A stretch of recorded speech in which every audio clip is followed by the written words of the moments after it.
Olá, chegamos! Eu sou Laércio de Mello, professor de Geografia, e vamos aprender uma coisa muito interessante hoje. Tenho certeza que você, nesta retomada, vai dizer, opa, não sabia disso e ampliou o entendimento. O nosso objetivo é compreender o que é uma regionalização, principalmente no contexto da população, porque é o ser humano que faz regionalização. É o nosso ponto de vista para pensarmos uma regionalização. Eu gostaria que você ficasse bastante atento, até anote em seu caderno essas perguntas. Se você chegar ao final desta aula, sabendo que você é capaz de comentar, de explicar, por exemplo, o que é regionalizar? Como podemos regionalizar? O que usamos para regionalizar e as regiões são fixas ou elas mudam? Se você chegar no final dessa aula, como eu disse, sabendo falar sobre isso, você entendeu regionalização. Eu quero dizer para você o seguinte, eu não tenho que decorar uma região. Claro que eu tenho que saber que, segundo o IBGE, temos 5 regiões. Sul, Sudeste, Norte, Nordeste, Centro-Oeste. Ok, mas esse conhecimento não serve para nada se eu não souber como que eu regionalizo, o que eu uso para regionalizar e se isso é fixo ou não. Combinado? E o IBGE está aqui para dizer o seguinte, o IBGE é quem fornece grande parte dos dados que são usados para fazer uma regionalização. Instituto Brasileiro de Geografia e Estatística. Para entendermos o que é a regionalização, eu quero que você pense comigo. Imagine que você quer fazer uma separação, uma regionalização desses objetos que estão contidos, vamos chamar esse retângulo aí, de um território. Como é que você separaria? Minha pergunta. Que critério você iria usar? Vamos lá? Vamos ver se você pensou na mesma coisa que eu. Qual foi o critério que eu usei aqui para criar a região A e a região B? Aqui eu usei um critério tamanho. Perfeito? Notou ali que eu separei por tamanho? Mas tem outra possibilidade? Olha só, volta para o 1. Tem chance de você pensar em outra possibilidade, já que o A e o B ficou por tamanho? Mas veja, quando eu separei por tamanho, eu misturei formas, né? Notou? Formas e cores. Mas todos ficaram com um tamanho só. Vamos então analisar o terceiro slide com esta ideia de regionalizar. Agora, eu não usei o critério tamanho, eu usei o critério cores. Notou que nesse primeiro momento eu passei para você uma palavra que te ajuda a dar uma resposta para como regionalizar? Eu tenho que estabelecer um critério. A partir desse momento, as coisas começam a facilitar, a serem facilitadas. Olha só, então, neste caso, regionalizei pensando em cores. Notou que também ficou misturado formas, por exemplo, os círculos aqui são misturados. E qual a outra possibilidade que eu tenho para estabelecer uma regionalização tendo este território, este retângulo aí que do modo fictício? Nós estamos usando isso para depois nós irmos para o mapa do Brasil. Olha lá, aqui você pode aumentar a possibilidade. Eu coloquei para o mesmo território mais critérios. Quais foram? Forma, tamanho e cor. Você notou que é o mesmo território, mas dentro desse território eu o deixei mais complexo, dando mais regionalizações. No caso aqui ficou 3. Todos os outros 2 tinham apenas 2 maneiras de regionalizar. Então, Isso tem que ficar claro na sua cabeça. Só existe regionalização quando eu estabeleço um critério. E este critério pode ser um elemento da natureza ou um elemento criado pelo ser humano. Como assim um elemento da natureza? Vamos lá. Clima é um elemento da natureza. Então eu posso dizer, a partir de um critério, por exemplo, de temperatura, dizendo aquela região é fria, aquela região é quente. Eu posso dizer aquela região é montanhosa, peguei o relevo, aquela região é plana, usando ainda o relevo. Aquela região tem muitos rios, aquela região é sem rios. Elemento da natureza. Elemento do ser humano. Aquela região é industrializada. Aquela região é bastante povoada, aquela região tem comércio, aquela região não tem comércio, e assim por diante. Aquela região tem prédios, aquela região tem casas, e assim vai, desde que você pense no critério. Olha só, veja os 4 juntos, né, que daí você consegue ter uma ideia grande aí, uma ideia mais ampla, desculpa, para que você possa visualizar a importância de se estabelecer um critério antes de regionalizar uma determinada área. Para pensarmos, vamos lá? Olha o que diz o texto.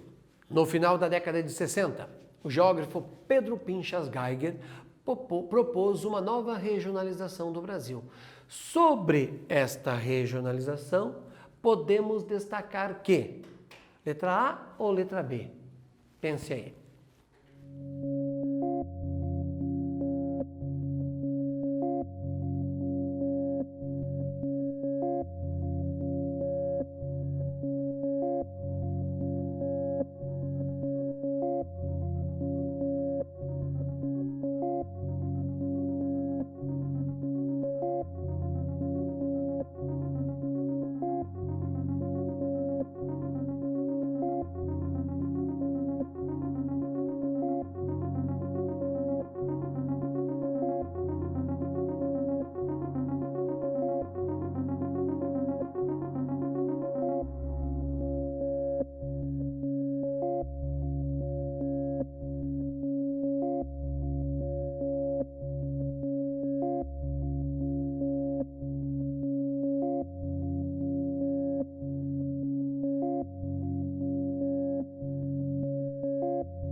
Chegou a uma conclusão? Qual conclusão você chegou sobre a letra A e a letra B? Ela segue rigorosamente os limites naturais do país? B. Nessa regionalização, os limites das UFs, unidades federativas, não coincidem com a dinâmica econômica? Qual que você marcou? Ah, se você marcou a letra D, parabéns, você acertou, e é exatamente esta regionalização do Pedro Pinchas Geiger que nós vamos ver no mapa logo adiante. Quero mostrar para você o seguinte. Tá vendo esse mapa do Brasil? Ele é muito antigo, é do século retrasado, final do século retrasado. Note que ele tem 10 regiões.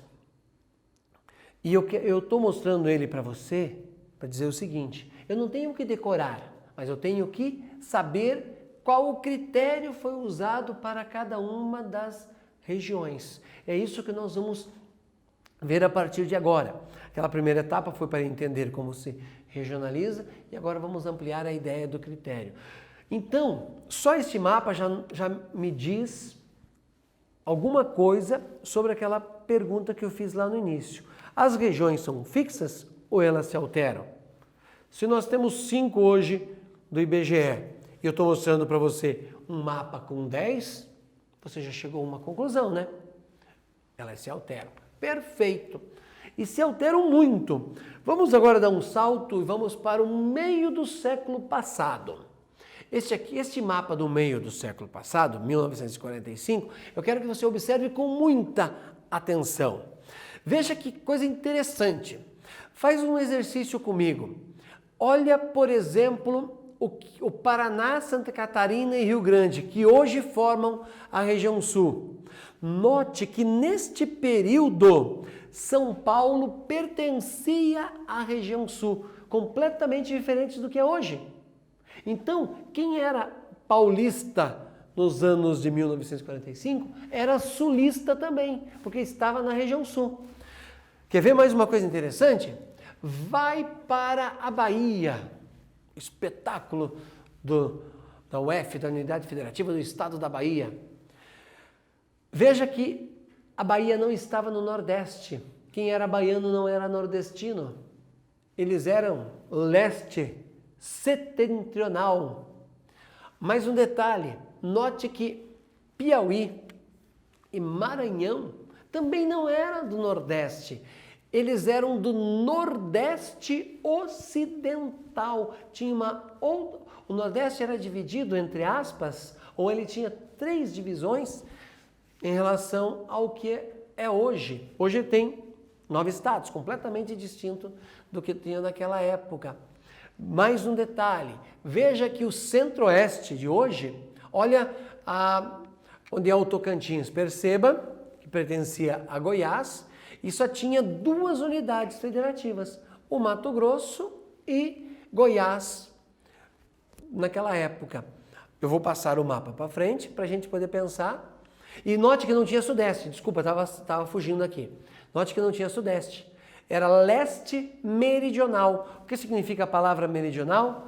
Significa sul, tá certo? Meridional sul, boreal norte, combinado? Olha o que aconteceu lá nos anos 60, está um pouco mais parecido com o que é hoje, um pouco mais parecido. O centro-oeste continua igual, só que daí foi transferido a capital do Brasil, do Rio de Janeiro, para lá, para o centro-oeste. O nordeste entrou o Maranhão e o Piauí, e veja o que aconteceu, São Paulo ainda estava no sul. São Paulo permanecia no sul do Brasil. Você já chegou então a uma conclusão em relação a uma das primeiras perguntas. Regiões não são fixas. Em cada uma dessas épocas que eu estou olhando os mapas com vocês, é para dizer o quê? Que critérios diferentes foram estabelecidos. E, por exemplo, áreas que não eram industrializadas passaram a ser. Áreas que não tinham agricultura passaram a ter. Isso mostra que novos critérios passaram a ser percebidos naquela área. Isso é mais importante do que você decorar a região. Olha este outro mapa aqui dos anos 80. Este já está com cara do atual. Já é o nosso mapa atual. Note que nós já temos Sudeste. Note que nós já temos Centro-Oeste, com Mato Grosso do Sul. Só que ainda o Tocantins, que na época era território de Goiás, não estava na região norte. Pode acompanhar aí, isso é importante. O Nordeste já estava com o desenho de hoje. Veja lá então, e vamos agora dar esse salto para dizer, o mapa atual. Veja o que aconteceu ali com o Tocantins, o Nordeste atual, Centro-Oeste atual, Sudeste e o Sul. Com isto você conclui, regiões não são fixas, regiões se alteram. Eu quero dizer para você o seguinte, este mapa já está desatualizado. É o mapa que você enxerga todos os dias, em telejornais, você o vê na internet, mas os critérios que foram usados para estabelecer este mapa já perderam, entre aspas, a validade, já se transformaram. E por que eu peguei esse mapa? Para dizer, isso aqui é de 2015, mas ele vale. É que esse mapa está mostrando onde mais tem gente, por exemplo, no Sudeste, que é a nossa área mais povoada. Nosso próximo quiz sobre esse tema. Por favor, olha o que ele diz. Ser uma nova divisão regional do Brasil representa, por um lado, maior densidade e atualização dos conhecimentos subjetivos relativos ao território nacional em um dado momento. Por outro lado, ela também implica no relacionamento da evolução desses conhecimentos com a evolução teórica do conceito de região. Qual que é a resposta? Sua vez.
E aí, qual a conclusão quanto à questão, ou as questões ligadas, quanto às questões, corrigindo aí, ligadas ao quê? A divisão regional do Brasil em diferentes enfoques.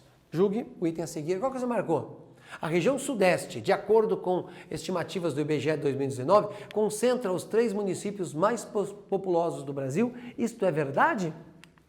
Perfeito. Se você pensar só em São Paulo, você já chega a essa conclusão. Rio de Janeiro, que é o segundo mais populoso, por exemplo.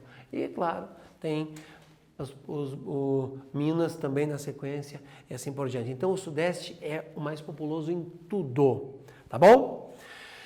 Olha só, a regionalização do Pedro Pinchas Geiger, ela é fundamental que você também a conheça. Note que esta regionalização tem apenas 3 separações e que essas 3 separações não coincidem com as unidades federativas. Por quê? Porque ele adota o critério econômico. Automaticamente, por exemplo, o limite entre São Paulo e Paraná são muito parecidos. Se olha de um lado do rio, a paisagem parecida com a que está do lado esquerdo do rio Paranapanema. O lado direito, que é São Paulo, é muito parecido com o lado esquerdo, que é o Paraná. Então, a economia não presta atenção na divisão dos estados. Por isso que esse mapa do Pedro Pinchas Geiger divide o Brasil em 3, Amazônia, Nordeste e Centro-Sul. Mas eu faço um desafio. Qual que é o critério? Quem que estabeleceu isso? O que está definido? Olha a diferença dos dois. Eu coloquei aqui os 2 mapas para você pensar, para que você possa comparar que critérios que foram estabelecidos em cada um deles. Vamos lá, por partes. O que nos interessa é o do Pedro Pinchas Geiger, este aqui, né? Você tem que entender o seguinte: o Centro-Sul, o critério que foi usado para classificar é agricultura ou agropecuária moderna e industrialização. O Nordeste, a região de colonização mais antiga. E a região Norte, uma fronteira agrícola ainda a ser explorada com grande floresta. Mas, basicamente, esta ideia de critérios, por isso que ele ficou apenas com 3 regiões. Então, os 2 mapas, note que não mudou nada nos nossos limites, só internamente uma forma distinta de classificar. Mais uma regionalização para você ver, para que você veja que não são fixas. Essa regionalização do professor Milton Santos dizendo o seguinte: eu posso ter o Brasil dividido em Amazônia, Centro-Oeste, bem parecido com, igual que o IBGE usa, Nordeste, mas sai Sudeste e Sul, virando o que? A chamada região concentrada, a mais industrializada e também com agropecuária moderna. Tudo uma questão de critério a ser estabelecido. E esta atividade que agora eu quero que você pense de acordo com o que nós analisamos até aqui. Sua vez, vamos lá, estudando.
Qual a conclusão que você chegou nessa questão?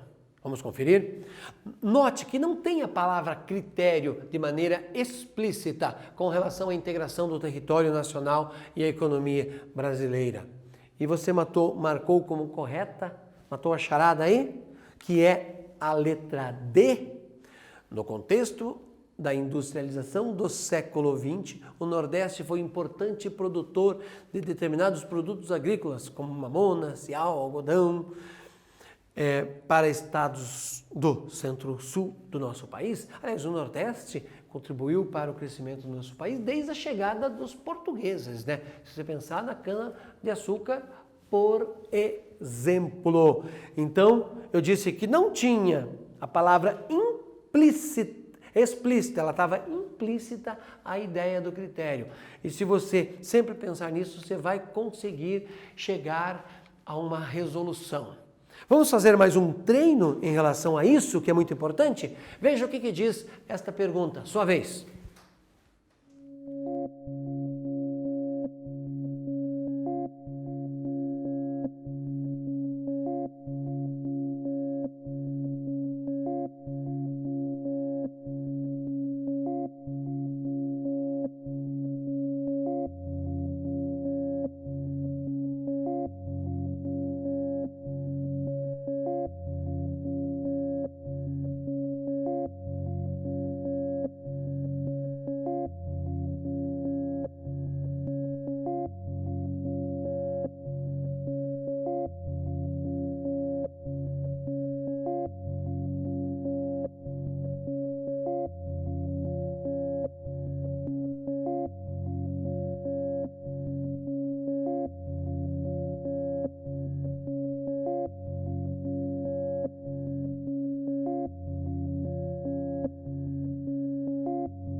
E esta, vamos conferir se você acertou, dizendo o seguinte: aprendi na década de 60 que o estado de São Paulo fazia parte da região sul. Eu disse isso para você e mostrei no mapa, né? Minas estava no leste, assim como a Bahia, Espírito Santo, Sergipe, ou seja, tinha grandes mudanças, né? Essa mudança de posição, notou que está entre aspas, dos estados brasileiros, conforme registrado pelo autor, ocorreu. O que você marcou? Vamos ver se acertou?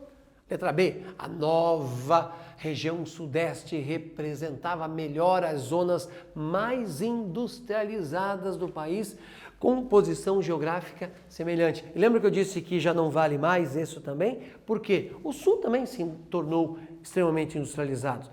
Paraná tem uma industrialização tão grande quanto a de São Paulo, por exemplo, com as montadoras de automóvel. Agora, a atividade 3. Olhe para o texto e olhe para o mapa.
E esta, será que você acertou? Vamos conferir. Olha só, o critério adotado na divisão regional, descrita no mapa, tem por referência o quê? Opa, fui pro lado errado, né? Aqui, ó, cheguei. As características socioeconômicas relativas à população e às atividades produtivas. Se você lembrar, eu disse que está relacionado ao quê? A industrialização, a agricultura moderna. Isso, onde tem industrialização e onde tem agricultura moderna, tem concentração de pessoas. É uma lógica. Onde tem mais indústria, tem mais pessoas. Quer ver como é maluco isso, se a gente for pensar? Só o estado de São Paulo é maior do que... Desculpa, o estado de São Paulo só vai perder para as outras 26 unidades do Brasil e para o México na América Latina. No restante, ele é maior do que todos em número de habitantes e em PIB. É uma grandiosidade fantástica o que tem nesse estado e automaticamente ele acaba puxando o Centro-Sul para todas as outras. E vamos para mais uma importantíssima. Vou deixar você pensar um pouquinho. Vamos lá?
Vamos usar essa questão para ampliar a nossa interpretação? Lembra da ideia de critério? É exatamente isso que está sendo cobrado. Veja o enunciado. 4 Brasis, né? Poderíamos, grosseiramente, reconhecer a existência de 4 Brasis, ou seja, regiões específicas dentro do país. Num desses Brasis, verifica-se a implantação mais consolidada dos dados da ciência, da técnica e da informação, além de uma urbanização importante, com um padrão de consumo das empresas e das famílias mais intenso. Nele se produzem novíssimas formas específicas de terciário superior, um quaternário e um olha, vamos de novo, né? Essa palavra é bem esquisita. Quinquenário, ligados ao quê? À finança, ao dinheiro, à assistência técnica e política e a informação e suas diferentes modalidades. A descrição dos aspectos geográficos mencionados individualiza o contexto regional denominado. Veja, aqui é para saber se você entendeu a ideia do critério. E com tudo que você viu aí, finança, produtos bem acabados, informática, está de maneira implícita. Você chegou à conclusão que é o Centro-Sul, que é aquela parte, entre aspas, concentrada, que é onde está Paraná, Santa Catarina, Minas Gerais, Espírito Santo, Rio de Janeiro, onde se tem um número de universidades muito maior e automaticamente mais produção de conhecimento. Perfeito? Fechada a conta? Não ainda, porque tem uma revisão. Qual é a nossa revisão? Lembre-se que regionalizar é o quê? Estabelecer critérios. Por isso que tem 2 mapas ali. Os 2 mapas estão, entre aspas, certos, desde que você reconheça o critério. Podemos regionalizar usando tanto elementos da natureza quanto elementos chamados humanos, que a humanidade criou. Sim, vai depender do que eu quero estudar. Usamos para regionalizar elementos, então, como clima, industrialização, população, bacias hidrográficas, entre outros. Você tem isso no seu livro didático. Não deixe de fazer essa conferência. E também não deixe de entrar no Classroom e também clicar lá na presença. É muito importante fazer isso. Combinado? Vejo você na próxima aula. Até lá.